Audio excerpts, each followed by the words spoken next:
Assalamualaikum warahmatullahi wabarakatuh.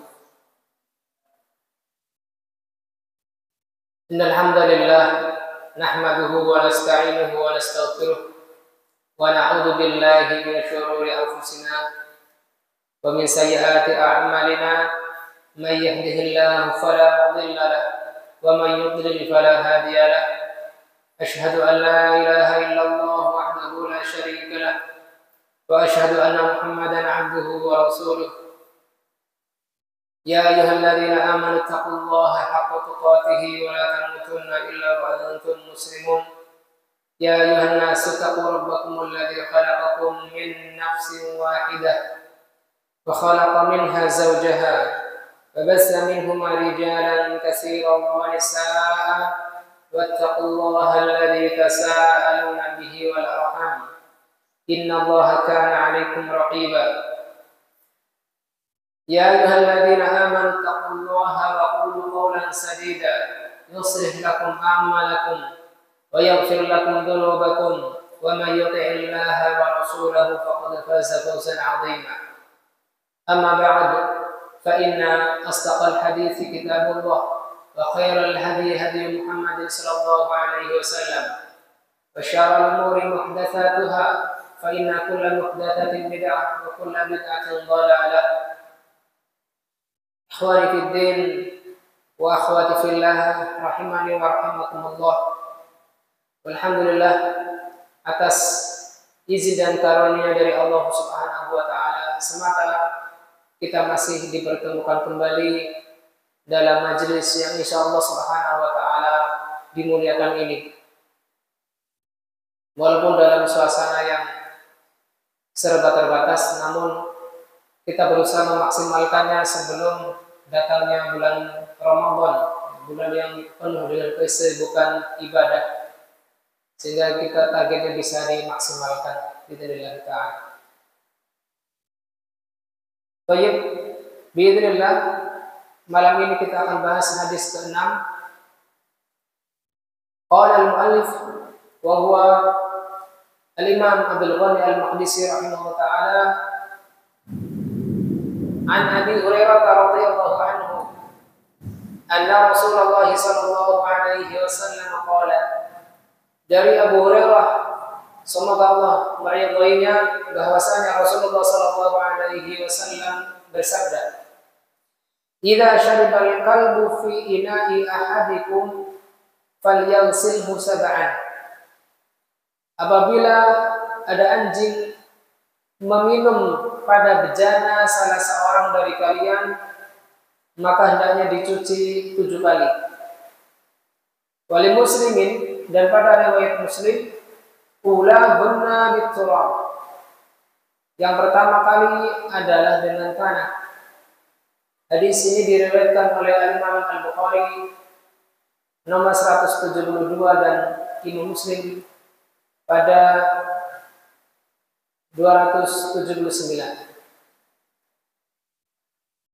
Walau fi hadis Abdullah bin Mughaffal, dan pada Imam Muslim beliau memiliki riwayat lain dari jalur Abdullah bin Mughaffal, anna Rasulullah sallallahu alaihi wasallam bersabda, bahwasanya Rasulullah sallallahu alaihi wasallam bersabda, "Idza walaghal qalbu fil ina'i faghsiluhu sab'an." Apabila ada anjing yang menjilat pada bejana, maka hendaklah dicuci 7 kali. Wa afiluhu saminata biturab, dan gosok-gosokkanlah atau masukkanlah bejana tersebut yang ke-8 dengan tanah. Afiru dari kata-kata afara yu'afiru, afir, memasukkan atau mengguling-gulingkan bejana ke dalam tanah. Hadis ini dari Muslim nomor 280. Allahumma shalli ala Muhammad. Kita masuk kepada gharibul hadis, kata-kata yang asing yang perlu dijelaskan pada hadis ini. Yang pertama, idza walagha Wa mudhari'uhu yalaghu, walagha yalaghu, walagha yalaghu bil fathi fihima, bil fathi fi fa'il fa'il wa ainul fa'il, pada fa dan ain fa'ilnya, fi fa'il fi'il wa ainul fi'ilnya, yalaghu walagha yalaghu. Artinya adalah syariba bi tarfi lisanihi, yaitu suatu hewan meminum dengan ujung lidahnya, itu menjilat. Wa huwa an yudkhila lisanahu fil ma'i, yaitu hewan tersebut memasukkan lidahnya pada air, wa ghairihi min kulli ma'in, atau pada benda selain air dari setiap hal-hal yang basah, yang cair, mungkin minyak zaitun mungkin, atau mungkin minyak kelapa yang sebagian binatang itu ada kesukaan untuk meminumnya, sebagaimana kita juga berselera apabila mencium aroma minyak kelapa. Fayuharrikuhu walau lam yashrab, dan hewan tersebut menggerak-gerakkan lidahnya walaupun tidak meminumnya. Ini namanya menjilat. Fasyurbu akhassu minal bulu, adapun minum itu lebih khusus daripada menjilat. Menjilat itu lebih umum, adapun meminumnya itu ada aktivitas lain, yaitu memasukkan air itu ke tenggorokan hewan tersebut. Mudhari' barangkali belum paham. Mudhari' adalah kata kerja untuk sedangnya. Kalau fi'il kan ada 3, ada fi'il madhi, yaitu kata kerja dalam bentuk lampau.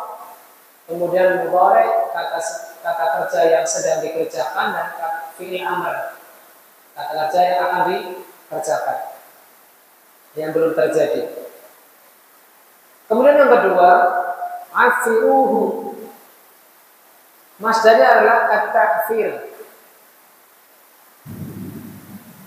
At-ta'fir artinya adalah at-tamrighu fil afar, mengguling-gulingkan di debu. Jadi maksudnya adalah afiru adalah debuilah bejana tersebut. Maksudnya adalah diguling-gulingkan di tanah ataupun debu. Wa huwa turab, yaitu tanah. Kemudian yang ketiga, ulahunna yaitu taknisul awal. Ula adalah bentuk muannas dari awal. Awal itu bentuk mudzakkar. Awal artinya adalah yang pertama. Ula juga sama artinya yang pertama. Cuman ula itu adalah bentuk muannas dari awal. Kalau dalam bahasa Arab ada mudzakkar, ada muannas. Bentuk laki-laki, bentuk perempuan. Ya, ada yang hakiki, kayak mudzakkar pada laki-laki, pada seseorang, pada hewan. Ada yang bentuknya majazi, hanya perhiasan saja, semisal bumi, bulan itu, kalau matahari itu muannas, adapun qamar pada sebagian lafaz itu mudzakkar. Padahal itu enggak ada jenis kelaminnya, hanya pengibaratan saja. Wal ha'u dhamirul marrat. Hunna kata hunna ini adalah kata ganti untuk marrat, beberapa kali. Jadi yang pertama kali artinya hunna artinya pertama kali.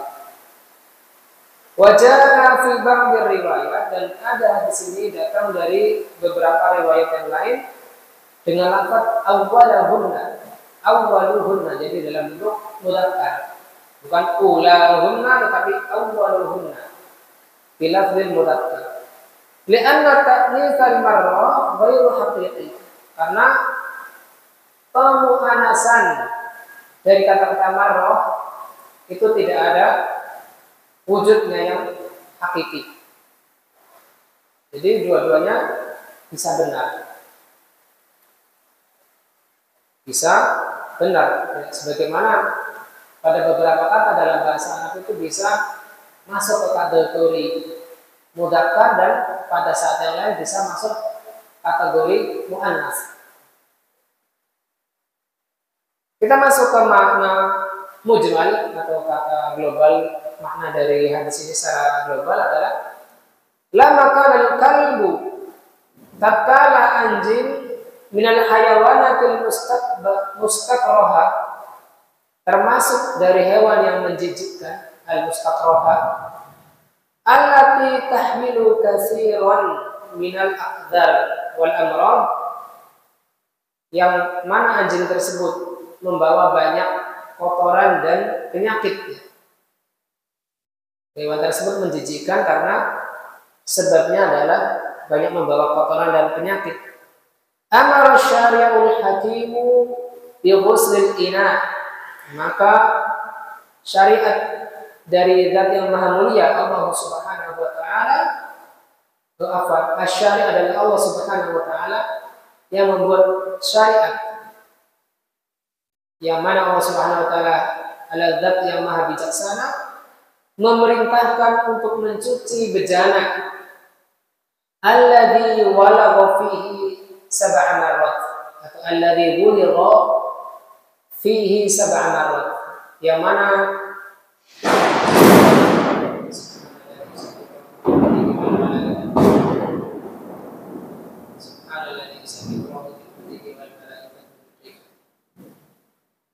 Allah Subhanahu wa taala memerintahkan agar mencuci bejana alladzi wuligha fihi sab'a marrat, yang terjilat di dalamnya sebanyak 7 kali. Al-ula minhunna mahsubatun bit-turab, yang pertama kali dengan disertai tanah, liyatiyal ma'u ba'daha, lalu setelah pertama kali itu dicampur dengan tanah, setelahnya itu dibilas sebagai pembilasan dengan air setelahnya. Fatasun nadhafatu tammatu min najasatihi wa dararihi, maka dengan cara seperti ini akan diperoleh kebersihan yang sempurna dari najisnya air liur anjing dan bahaya yang akan mungkin ditimbulkannya. Ada beberapa ikhtilaf, tetapi di sini penulis yaitu Syekh Abdullah bin Abdurrahman Al-Basam tidak memperpanjang khilaf-khilaf yang dibicarakan tentang air liur anjing ini. Mungkin bisa diluaskan pembahasannya nanti pada kitab Bulughul Maram insyaallah taala. Kata beliau, "Hunaka khilafatun lil ulama'i fi asya'in." Di sana ada beberapa khilaf, perbedaan pendapat ulama pada beberapa hal. Di antaranya, hal yajib tasbihu wa tatribu, apakah wajib harus 7 kali dan harus menggunakan air harus menggunakan tanah. Apakah boleh diganti dengan sabun misalnya? Walamma kana al-qaul haqqu wa ma yustafadu min hadzal hadis as-sahih al-wadih. Tatkala ucapan yang benar atau ucapan yang kuat yang kita bisa mengambil faidah dari hadis yang sahih ini, darabna 'anil iqalati fi dzikriha sabhan. Kita cukupkan dari memperpanjang dari pembicaraannya, dari penyebutan khilaf-khilaf tersebut dalam beberapa halaman, sehingga beliau tidak memperpanjang penyebutan perbedaan-perbedaan ulama tersebut. Karena apa? Yang rajih, yang kuat ternyata sudah disebutkan di dalam hadis, sehingga beliau mencukupkan perrajihannya. Li'annaha la tu'tamadu ala adillatin sahihatin wadihah. Karena hal itu tidak muktamad dari sisi pendalilan yang sahih lagi jelas. Nanti akan jelas kita lihat dari faedah yang beliau sebutkan. Yang pertama, at-taghlidhu fi najasatil kalbi, yaitu bahwasanya najis anjing itu adalah najis yang mughalladhah, najis yang sangat kuat, sehingga perlu dicuci 7 kali, dibilas 7 kali. Lisyiddati qadaratihi, karena kuatnya kotoran yang melekat pada air liur anjing. Kalau kita bahas dari kitab Subul Salam akan dibahas juga apakah bulu anjing juga, apakah daging anjingnya juga. Di situ ada pembahasan, tetapi di sini tidak disebutkan. Ya, mungkin karena ini permulaan, sehingga kita semacam mempersiapkan diri sebelum masuk pada berbagai perbedaan pendapat yang banyak. Kita cukupkan dengan pengetahuan dasar yang masih berkaitan langsung dengan nas hadis. Walidha fa innahu yanjus. Oleh karena itu maka air liur anjing adalah najis. Wa in lam tamhar fihi asarun najasah. Walaupun pengaruh dari kenajisannya itu tidak nampak, mikrobanya tidak terlihat. Air liurnya ya seperti air liur hewan lain pada umumnya. Wa tafsiruhu yati qariban insyaallah. Dan penjelasannya akan datang sebentar lagi insyaallah taala. Jadi kesimpulan yang pertama, bahwasanya najis air liur anjing adalah najis mughalladhah atau najis yang kuat. Yang kedua, inna bulughal qalbi fi ina'in wa mithluhu al-aqlu yunajjisul ina'a. Bahwasanya atau sesungguhnya air liur anjing pada bejana dan yang semisal dengan jilatan anjing adalah ketika anjing tersebut makan dari bejana tersebut, yang kemungkinan besar air liurnya tercecer atau tertetes pada bejana. Bejana ini sifatnya umum, bisa ember, bisa piring, sesuatu yang kita pakai untuk menampung makanan atau minuman. Maka air liur tersebut yunajjisul ina, membuat bejana tersebut menjadi najis. Wa yunajjisu ma qabala minhu, dan menajiskan atau membuat najis apa yang tersisa darinya.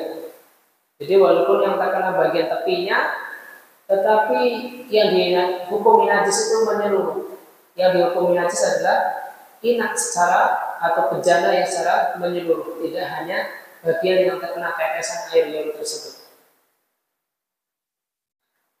Kemudian faidah ketiga, wujubu ghuslin ma buligha fihi, wajib mencuci apa yang telah terjilat dari bejana sab'a marrat, dengan jumlah cucian 7 kali. Kemudian yang keempat,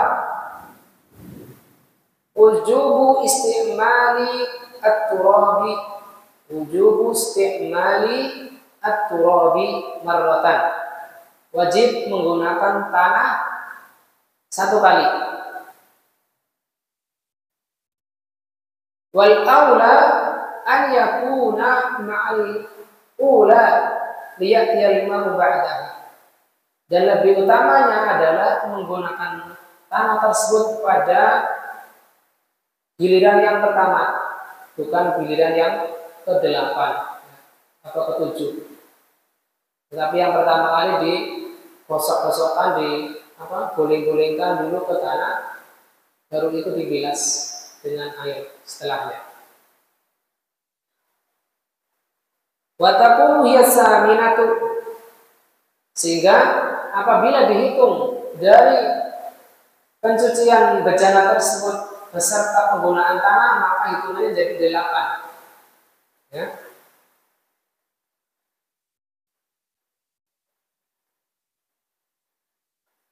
Wa takunu hiya saminah yang ke-8. Al-musyaru ilaiha fi riwayat al-ukhra, yang diisyaratkan oleh riwayat yang lain. Ya. Walaupun disebutkan dalam riwayat Abdullah bin Mughaffal wa akhiru saminata biturab, dan bebuilah bejana tersebut dengan tanah pada kali ke yang 8, tetapi yang lebih utama adalah penggunaan tanah itu di kali yang pertama. Walaupun boleh diguling-gulingkan ke tangannya pada kali yang 8, tapi menjadinya ini jadi 9 kali ya. Yang air sampai 7 kali, yang ke-8 baru tanah. Tentunya masih ada tanah yang belepotan di bejana tersebut, maka bilas jadi 9. Jadi apabila kita mencampurkannya atau mentahlilkannya di tanah pada kali pertama, maka hitungannya cukup jadi 8 kali.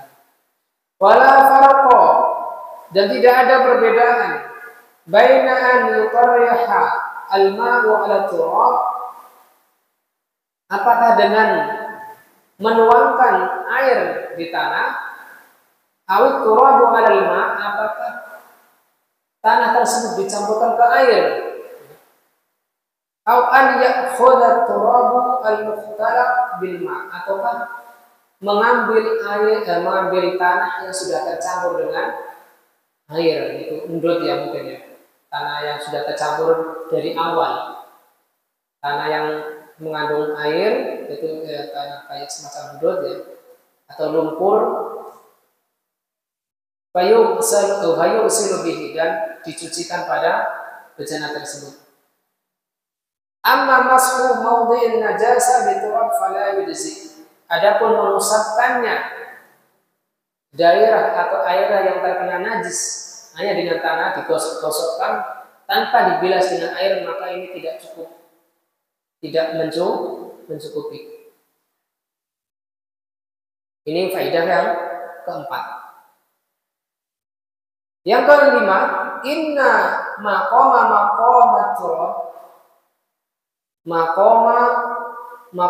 turabi minal munaqqiyati yu'ti hukmu fi dzalik. Kata beliau pada awalnya, apa yang bisa menggantikan tanah dari berbagai jenis pembersih, misalnya sabun, itu sabun batangan atau sabun cair, yu'ti hukmu fi dzalik, maka dapat menggantikan hukumnya, menggantikan hukum penggunaan tanah pada masalah tersebut. Ini kata beliau pada awalnya, li'annahu laisal qasdu lit-turab, karena maksudnya hanya bukan semata-mata menggunakan tanah. Wa innamal qasdun nadhafah, hanyalah yang menjadi tujuannya adalah kebersihan. Dan ini adalah mazhabnya Ahmad dan salah satu dari pendapat Imam Syafi'i. Walaupun yang terkenal dari mazhab beliau, mazhab Imam Syafi'i adalah wal masyhur fi madhhabihi tu'ayyanu turab, yaitu ditentukan harus dengan tanah.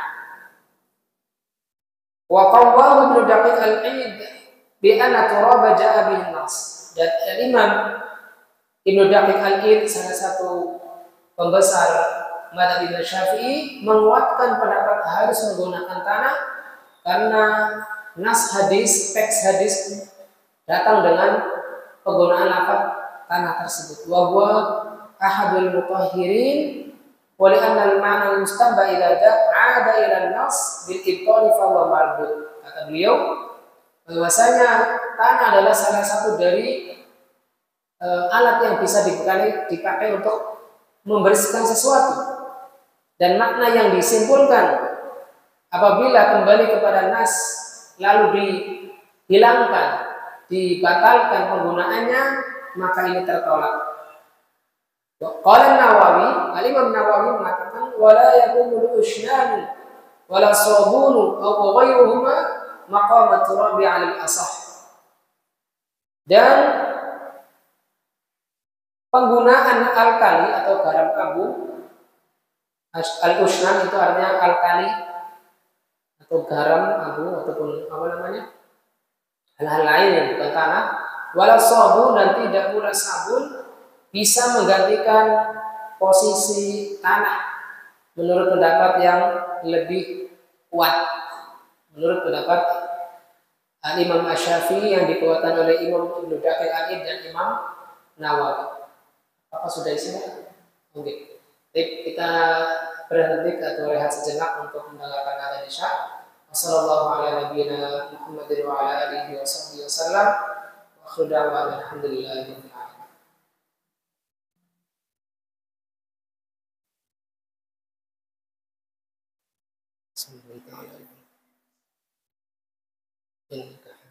Allahumma barik lana innaka hamid. Allahumma barik as-salatu wa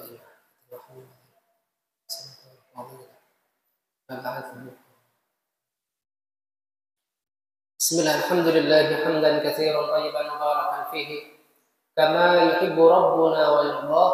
Asyhadu an la ilaha illallah wahdahu la syarika lah wa asyhadu anna Muhammadan abduhu wa rasuluhu amma ba'd.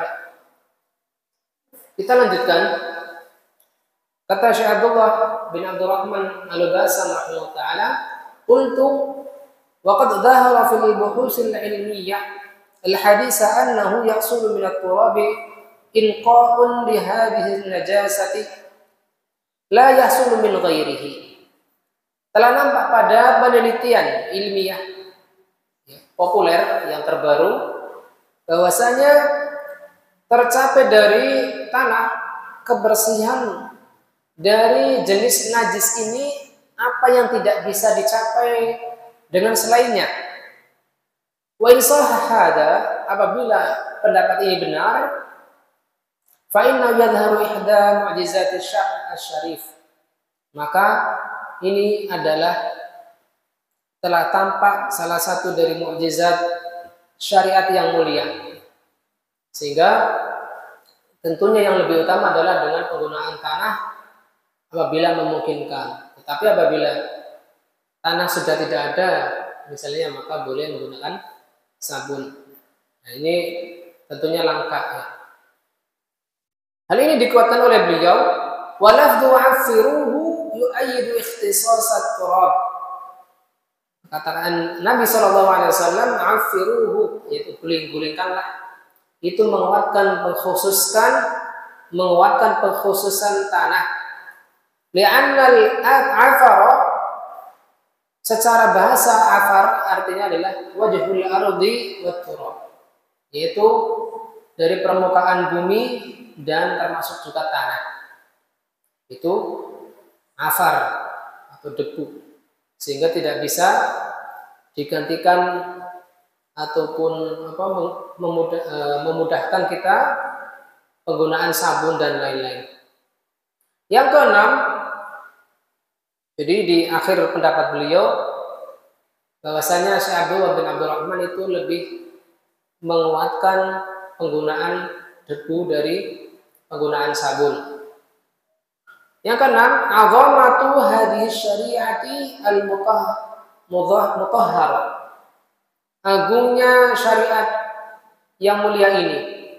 Agungnya syariat yang suci ini. Wa annaha tanzilun min hakimin khabir. Karena syariat ini turun dari Allah Subhanahu wa taala yang maha bijaksana lagi maha mengetahui. Wa anna muaddiha salawatullahi wa salamuhu alaihi lam yantiq 'anil hawa, dan bahwasanya penyampai syariat ini yaitu Nabi Muhammad sallallahu alaihi wasallam, beliau tidak berkata yang keluar dari hawa nafsu. Ma yantiqu 'anil hawa in huwa illa wahyun yuha. Ya, tidaklah beliau sallallahu alaihi wasallam berucap dengan hawa nafsunya, melainkan apa yang diwahyukan kepada beliau. Wa dzalika anna ba'dal ulama hara fi hikmati hadha at-taghlidhi fi hadhihi an-najasah. Hal itu karena sebagian ulama itu merasa bingung dari hikmah pentaglidan najis ini, itu hikmah dari penguatannya. Mengapa kok najis pada air liur anjing ini dikuatkan? Ma'annahu yujadu ma huwa misluha ghalabah. Padahal kita bisa mendapati selain air liur anjing itu juga termasuk najis yang kuat, yang berat. Walam yashdud fit tadhhir minha, tetapi tidak dikuatkan, tidak disangatkan cara mencucinya, itu dengan membilas 7 kali. Nah, misalnya babi itu kan daging babi itu najis, tapi apa? Tidak disebutkan cara mencucinya itu sampai dibilas 7 kali. Misal inaknya orang-orang kafir dipakai untuk memasak daging babi, tetapi tidak disebutkan membilasnya dengan semisal jilatan air liur anjing. Wallahu a'lam. Hatta qala fariqun minal ulama, sampai ada beberapa golongan dari ulama mengatakan inna tathhira ala hadhil kayfiyati min wulu'il qalbi ta'abbudiyun. Sesungguhnya cara mencucikan bejana dengan kaifiyah ini, dengan tata cara ini dari jilatan anjing adalah ta'abbudi. Sifatnya ta'abbudi itu bukan disebutkan ada taklilnya, tidak disebutkan karena ada alasannya. Ya, tadi sebagaimana disebutkan oleh Syekh Abdullah, taklilnya adalah an-nadhafah, kebersihan. Sehingga beliau pada awalnya boleh menggunakan sabun.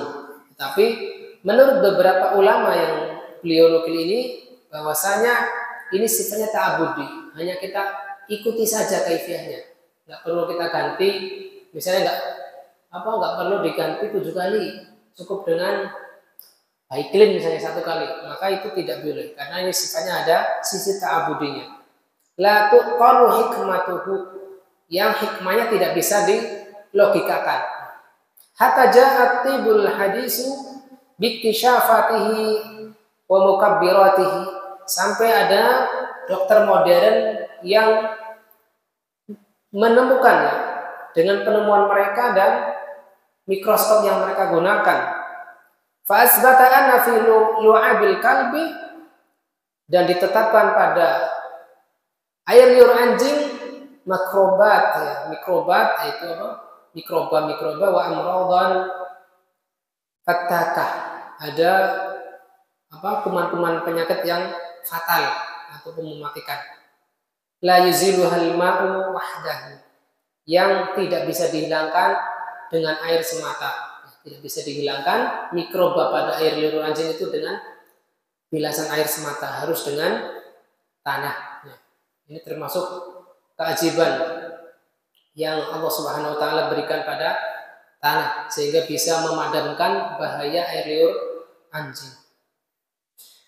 Fa subhanal alimul khabir wa hani'an lil muqinin wa wailan lil jahidin. Maha suci Allah Subhanahu wa taala yang Maha mengetahui lagi Maha mengkhabari, dan ucapan selamat bagi orang-orang yakin dan kecelakaan bagi orang-orang yang menyaksikannya atau meragukannya. Kemudian faidah yang ke-8, zahirul hadisi annahu 'amun fi jami'il kilab. Zahir atau apa yang nampak dari hadis ini adalah umum untuk semua jenis anjing. Amal kilabul lati adina syari'u ittikhadhiha, adapun anjing-anjing yang diizinkan oleh Allah Subhanahu wa taala dalam penggunaannya, mithlu kilabil sayd, semisal anjing buruan yang dipakai untuk membantu memburu binatang, wal hirasah, ataupun anjing penjaga kebun agar tidak ada babi yang masuk, wal masyah, ataupun anjing yang dipakai untuk menggembala domba itu juga sama fungsinya agar melindungi domba dari terkaman hewan buas atau serigala.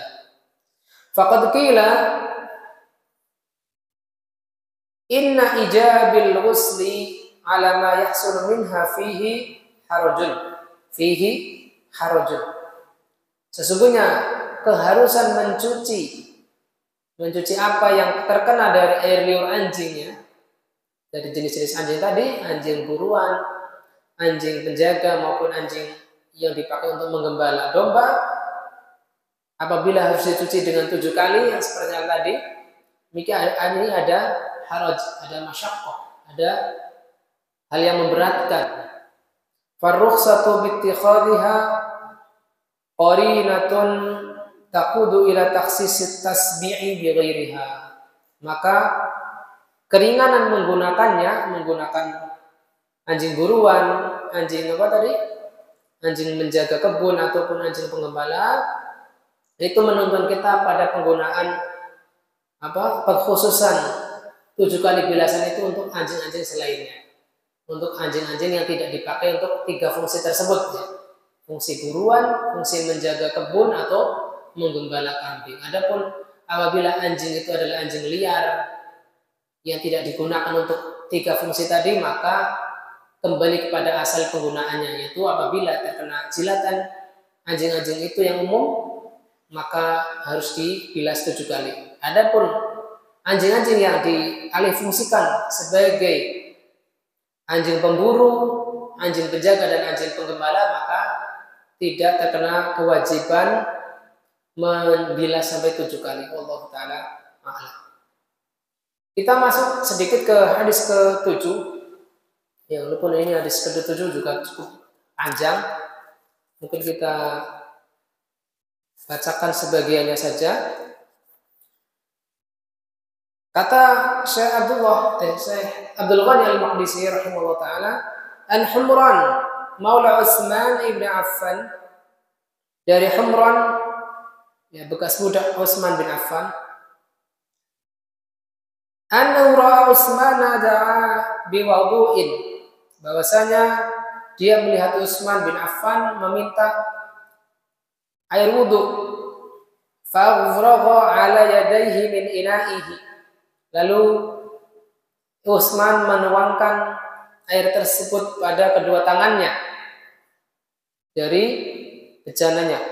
Faghasalahuma salasa marrat, lalu mencuci kedua telapak tangan tersebut 3 kali.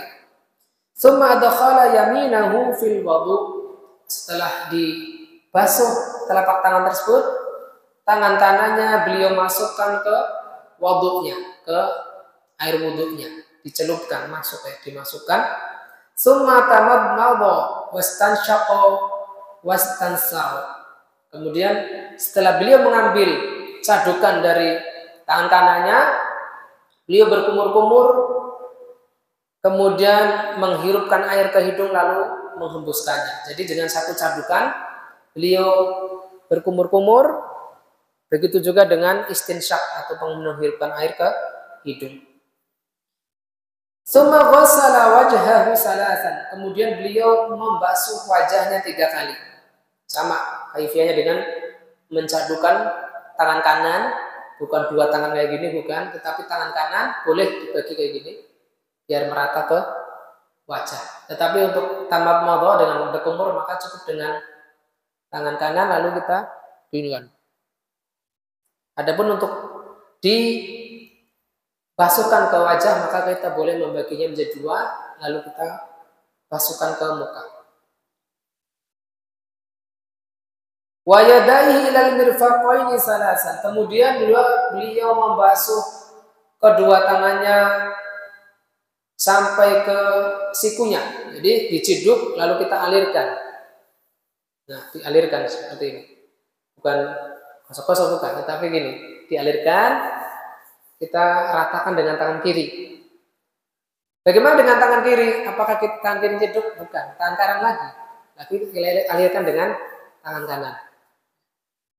Kalau kita membiasakan berwudu dengan gayung yang insya Allah terbayar. Tetapi kalau biasanya pakai keran ya gimana ya cara berwudu dengan mencapit dulu. Maka kita dengan hadis ke-7 ini kita mungkin berlatih bagi yang belum terbiasa wudu dengan menciduk ya. Bukan dengan ciduk dengan gayung ya, bukan. Terus satu gayung untuk satu basonnya boros ya. Summa masaha bi ra'sihi, kemudian beliau yaitu Utsman bin Affan mengusap kepalanya, diciduk lagi, dibagi dua, lalu dibuang, lalu diusapkan ke kepala. Summa ghassala kilta rijalaihi salasan, kemudian beliau juga mencadukan tangannya lalu membasuhkan ke kedua kakinya 3 kali.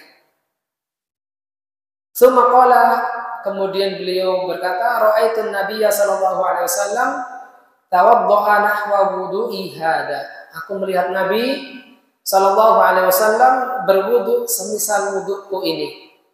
Wa qala, dan Rasulullah sallallahu alaihi wasallam bersabda, man tawadda'a nahwa wudu'i hada, barang siapa yang berwudu semisal wuduku ini, tsumma shalla rak'ataini, kemudian setelah itu dia salat 2 rakaat, la yuhaddisu fihi ma nafsahu, yang pada kedua rakaat tersebut dia tidak berbicara kepada dirinya, yaitu tidak mengikuti lintasan-lintasan pikirannya, ghafarallahu lahu ma taqaddama min dzambi, maka Allah Subhanahu wa taala akan mengampuni apa yang telah berlalu dari dosa-dosanya. Hadis ini diriwayatkan oleh Al-Bukhari dan Muslim. Al-Bukhari nomor 164 dan Imam Muslim nomor 226. Kita bahas sedikit gharibul hadis. Yang pertama adalah al-wadu'un. Wadu di fatahan wawunya, bukan wudu tetapi wadu. Kata beliau, wadu adalah al-ma'ul ladzi yatawaddau bihi. Wudu artinya adalah air yang digunakan untuk berwudu. Adapun wudu adalah aktivitasnya. Wudu adalah aktivitas berwudunya. Adapun wudu adalah air yang dipakai untuk berwudu. Jadi ini wazannya itu berlaku juga untuk sahur ya. Sahur dan suhur. Kalau sahur itu adalah makanan yang dipakai untuk makan sahur. Kalau suhur adalah aktivitas makan sahurnya. Sehingga apabila ada orang sahur berarti dia lagi minta makan sahur. Ya. Sahur itu artinya makanan ataupun hal-hal yang dikonsumsi ketika suhur. Dengan wazan semisal wudu dan wudu. Qala Nawawi, Imam Nawawi berkata, yuqalu al-wudu'u wa tuhuru bi dhammi awwalihima idza urida al-fi'lu alladhi huwa al-masdar. Al-wudu dan tuhur dengan mendomahkan awal dari keduanya apabila yang dimaksudkan dengannya adalah perbuatan, yaitu masdarnya. Masdar dari tawadda'a yatawadda'u, wadda'a yada'u wudu'an, tahara yataharu tuhuran, itu adalah perbuatannya. Wa bi fathi awwalihima idza uridal ma'u alladhi yatatahharu bihi, dan difathahkan huruf pertamanya yaitu wawunya apabila dimaksudkan dengannya adalah air yang dipakai untuk bersuci. Wa aslul wudu'i minal wadha'ah, dan asal kata dari wudu adalah kata-kata al-wadha'ah, yaitu artinya adalah al-hasanu wan nadhafah, yaitu hal yang baik dan bersih. Fasumiya wudu'u sholati wudu'an, dan dinamakan wudu untuk salat itu dengan kata-kata wudu, li'annahu yunadhifu sahibahu, karena dengan wudu itu akan membersihkan orang yang salat. Dengan wudu tersebut akan membersihkan pelakunya, ya, baik dia ketika wudu maupun ketika salat. Kemudian kata asing yang kedua, Fa'afragha. Afragha adalah qalaba min ma'il ina'i ala yadayhi, yaitu menelungkupkan air yang ada di atas bejana, di atas kedua tangan, yaitu menuangkan. Soba yasubbu. Afragha itu juga bermakna sobba yasubbu, menuangkan. Kemudian yang ketiga, la yuhaddisu fihi ma nafsahu, yang dia tidak berbicara pada kedua rakaat tersebut terhadap jiwanya. Hadisun nafs, yaitu berbicara pada diri, adalah al-waswasu wal khatarat. Al-waswas, ya. Was-was pikiran dan lintasan-lintasan yang muncul di pikiran kita.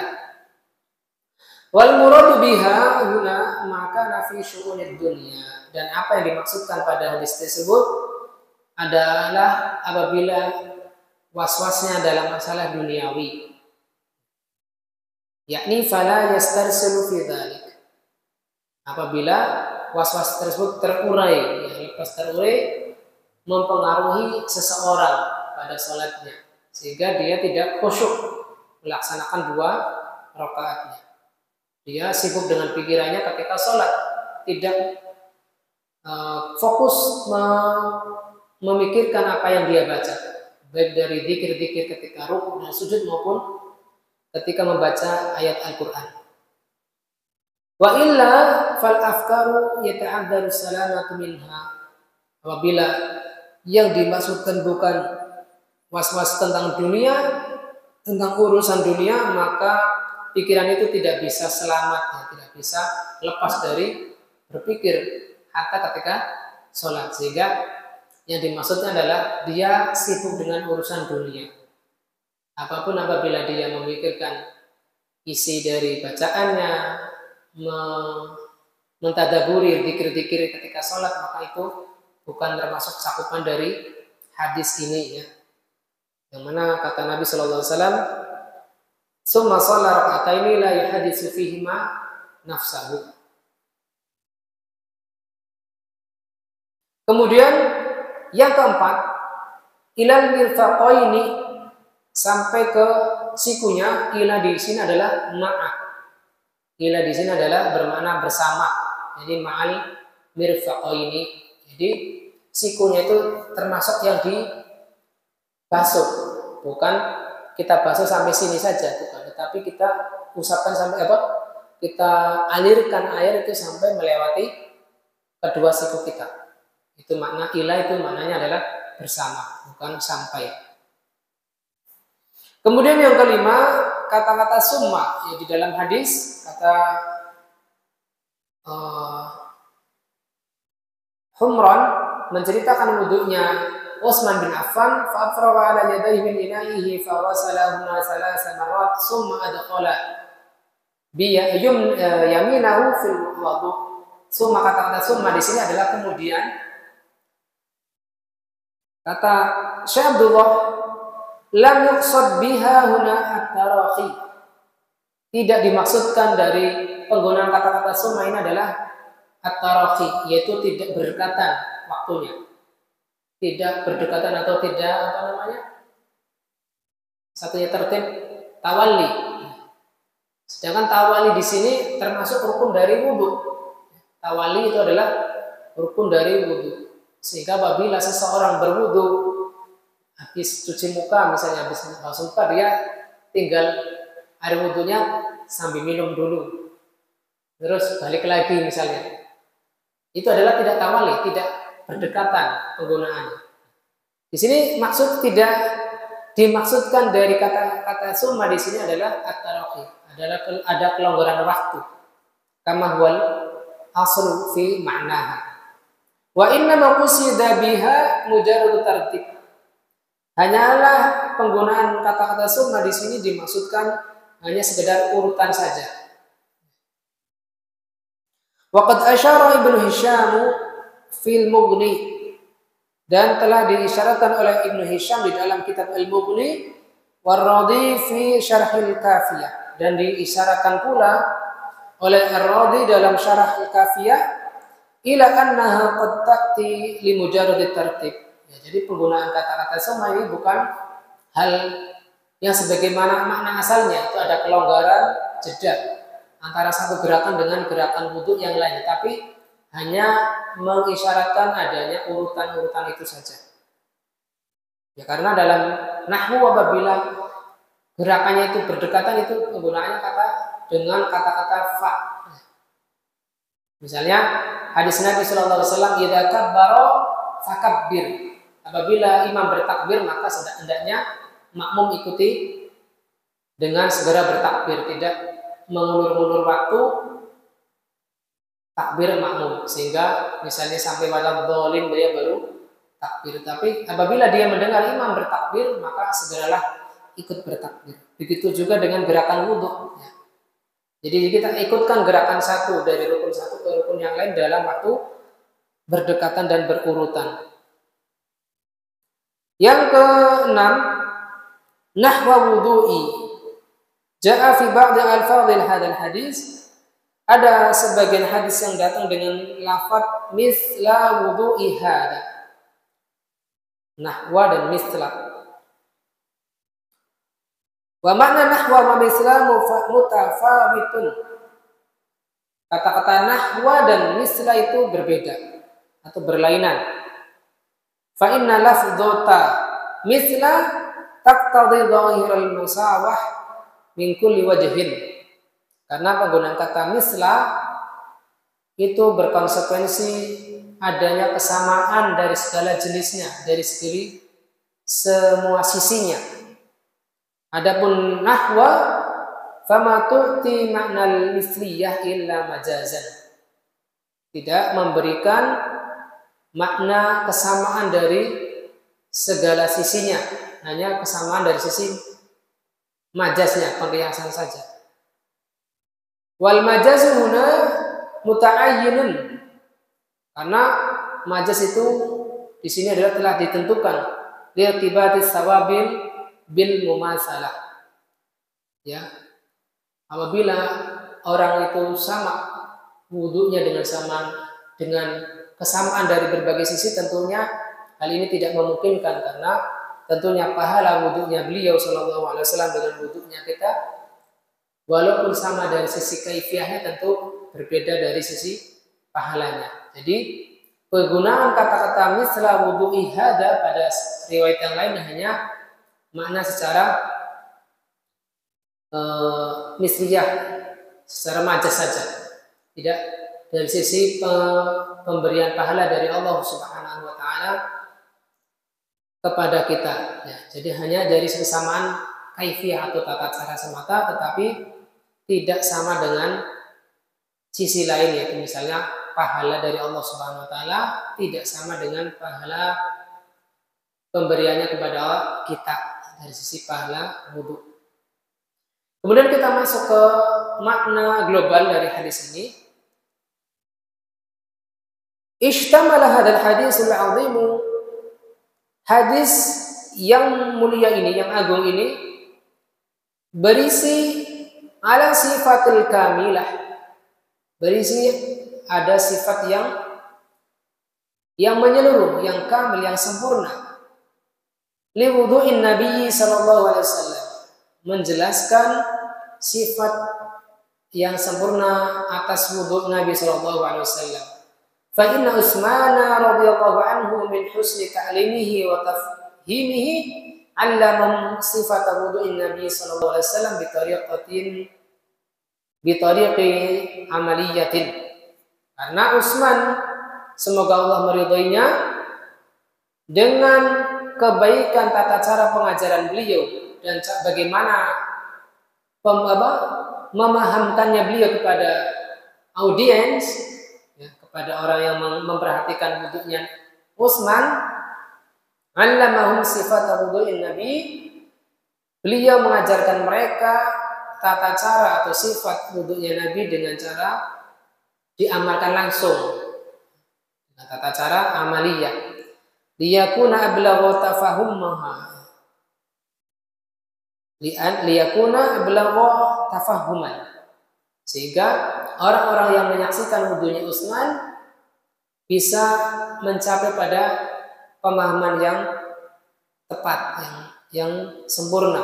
Wa atamma tasawwuran fi adhanihim, dan gambaran mereka terhadap wudhunya Nabi Shallallahu Alaihi Wasallam itu lebih sempurna pada pikiran-pikiran mereka. Fa inna da'a bi ina'in fihi ma'un, karena Utsman radhiyallahu anhu meminta bejana air yang di dalamnya ada air, wali alla yulawisahu, agar beliau tidak mengotori tangan beliau, lam yughmis yadahu fihi. Nah, Utsman tidak mencelupkan tangan beliau, tapi tadi dikucurkan terlebih dahulu. Wa inna masabba'a ala yadayhi salasa marrat. Hanyalah beliau menuangkan di atas kedua tangannya dengan bejana tersebut 3 kali. Ini agar tidak mengotori air di bejana tersebut pada permulaannya. Hatta nadhafata, sampai kedua tangan tersebut bersih. Wa ba'da dzalik, lalu setelah itu adkhala yadahu al-yumna fil ina. Utsman memasukkan tangannya yang kanan pada bejana tersebut. Wa akhadha biha ma'an, lalu beliau juga mengambil dengan tangan kanannya air tamadmadha minhu wastanshaqqa, yang dari air tersebut dia berkumur-kumur dan menghirupkan air ke hidung. Summa ghassala wajhahu salasa marratin, kemudian beliau membasuh wajahnya 3 kali. Summa ghassala yadayhi ma'al mirfaqaini salasan, dan beliau membasuh kedua tangannya sampai ataupun bersama sikunya 3 kali. Summa masaha jami'a ra'sihi marratan wahidatan, kemudian beliau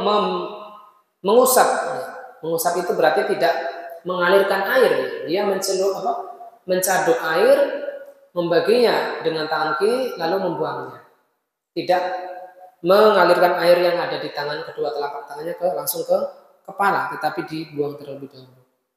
Dan ini hanya 1 kali, bukan 3 kali. Ya, sebagaimana penelitian sedikit saya tentang lafaz-lafaz hadis ini, yang menyebutkan tentang kaifiyah wudu itu tidak ada satupun lafaz yang menyebutkan mengusap kepala itu 3 kali. Hanya semuanya itu 1 kali.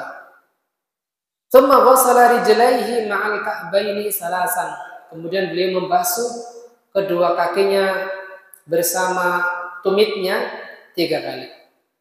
Falamma faragha radhiyallahu anhu min hadha tatbiq, lalu tatkala beliau selesai dari praktek ini, akhbarahum annahu ra'an nabiyya sallallahu alaihi wasallam tawadda'a mithla hadzal wudu. Beliau memberitahukan atau mengkhabarkan kepada mereka bahwasanya beliau melihat Nabi sallallahu alaihi wasallam berwudu semisal wudu yang beliau kerjakan.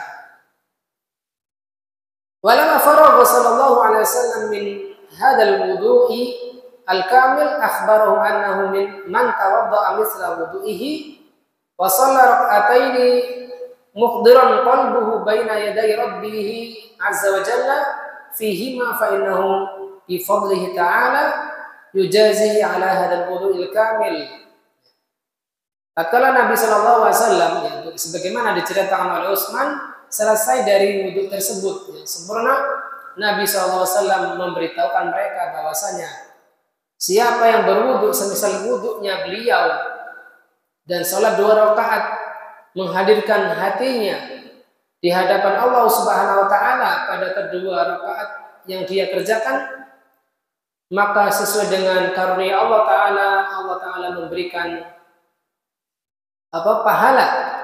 pahala terhadap orang tersebut ala hadal wudu'il kamil, terhadap wudunya yang sempurna, yaitu ghafarallahu ma taqaddama min dzambi. Utamanya adalah Allah Subhanahu wa taala mengampuni apa yang telah berlalu dari dosa-dosanya. Wa hadhihi salatul khalisatu bi ghufrani ma taqaddama min dzambi. Dan salat ini membersihkan ya, dengan ampunan Allah Subhanahu wa taala apa yang telah berlalu dari dosa-dosanya. Tentunya ini adalah dosa-dosa kecil. Karena dosa-dosa besar harus ditaubati dengan taubat nasuha. Mungkin ini saja yang bisa kita bawakan malam ini. Adapun ikhtilaful ulama dan fawaid hadis ketujuh ini insyaallah kita bahas pada pertemuan berikutnya insyaallah taala. Ada yang keliru, apabila ada yang keliru dari ucapan saya maka semata-mata adalah dari kelemahan saya semata, dan Allah dan Rasulnya berlepas diri dari apa yang keliru tersebut. Hada wa sallallahu ala nabiyina Muhammadin wa ala alihi wa sahbihi wasallam. Akhiru da'wana alhamdulillahi rabbil alamin. Assalamualaikum warahmatullahi wabarakatuh.